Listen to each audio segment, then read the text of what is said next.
Hey everyone, welcome to Sudha Kiran vlogs. ఈ శ్రావణ మాసంలో అమ్మవారికి రకరకాల నైవేద్యాలు చేస్తూ ఉంటారు కదండి.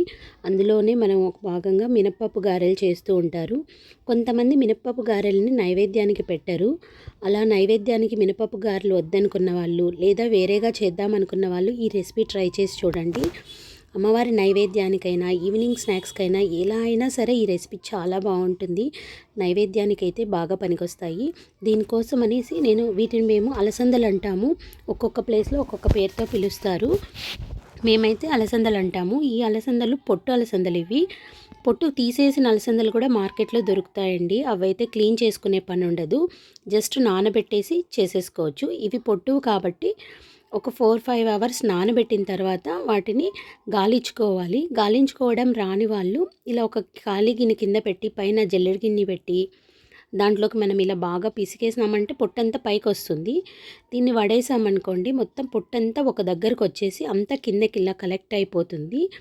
ఇలానే అదే వాటర్ని మళ్ళీ యూస్ చేసుకొని ఒక 3-4 టైమ్స్ వాష్ చేసినామంటే మొత్తం పొట్టంతా క్లీన్గా వచ్చేస్తుంది, సపరేట్ అయిపోతుంది మొత్తము. ఇలా పప్పు చూసారా ఎంత క్లీన్ అయిపోయిందో. ఇప్పుడు పొట్టంతా నీట్గా వచ్చేసింది.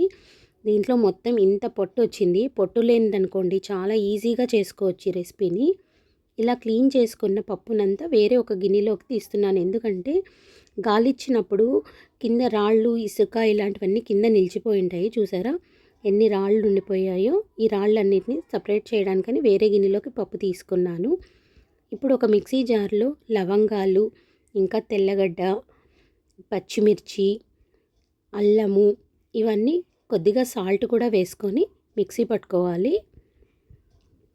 సాల్ట్ని కొద్దిగా యాడ్ చేసుకోండి, మళ్ళీ అడ్జస్ట్ చేసుకోవచ్చు. ఇప్పుడు ఇది క్లీన్ చేసుకునే పప్పుని గ్రైండర్లో వేసుకొని బాగా మెదిగే వరకు వాటర్ అడ్జస్ట్ చేసుకుంటూ మధ్య మధ్యలో కలుపుకుంటూ పిండి బాగా రుబ్బు, నైస్గా కాకుండా కొంచెం రఫ్గానే తీసుకోవాలి. నైస్గా వస్తే సాఫ్ట్గా అయిపోతాయి, క్రిస్పీనెస్ తగ్గుతుంది.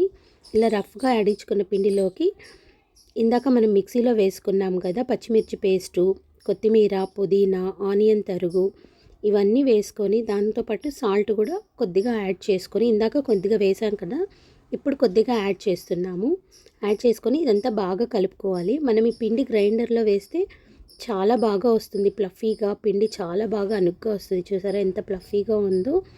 దీన్ని కొద్ది కొద్దిగా చేతి మీదకి తీసుకొని గారెల్లాగా ఒత్తుకొని మధ్యలో హోల్ పెట్టుకొని బాగా కాగిన ఆయిల్లో వేసుకోవాలి. ఒక్కొక్కటిగా వేసుకుంటూ కొద్దిగా కలబెట్టుకుంటూ వేసుకోవాలి. ఇలా చాలా ఈజీగా ఈ గారెలు చేసేసుకోవచ్చు. చేయడానికి ఎక్కువ టైం ఏం పట్టదు. క్లీన్ చేసుకున్న అలసందలు అయితే మాత్రం ఇంకా చాలా ఈజీగా అయిపోతుంది. ఇవి పొట్టు కాబట్టి కొంచెం టైం పట్టింది అంతే. ఇలా ఒక్కొక్కటిగా మొత్తం అన్ని బాగా కాగిపోయిన తర్వాత ఎర్రగా వచ్చిన తర్వాత తీసేసుకోవాలి. ఇంకొక వాయి కూడా అలానే ఇంకొకసారి మళ్ళీ కొద్దిగా మిగిలిన వడల్ని వేసుకోవాలి.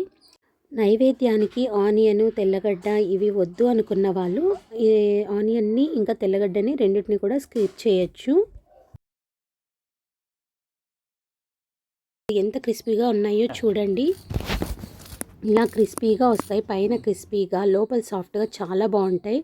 నైవేద్యానికైనా ఈవినింగ్ స్నాక్స్కైనా చాలా బాగుంటాయి. మీకు ఈ రెసిపీ నచ్చితే లైక్ చేసి, షేర్ చేసి, కామెంట్ చేయండి. ప్లీజ్ మా ఛానల్ని సబ్స్క్రైబ్ చేసుకోండి. Thank you.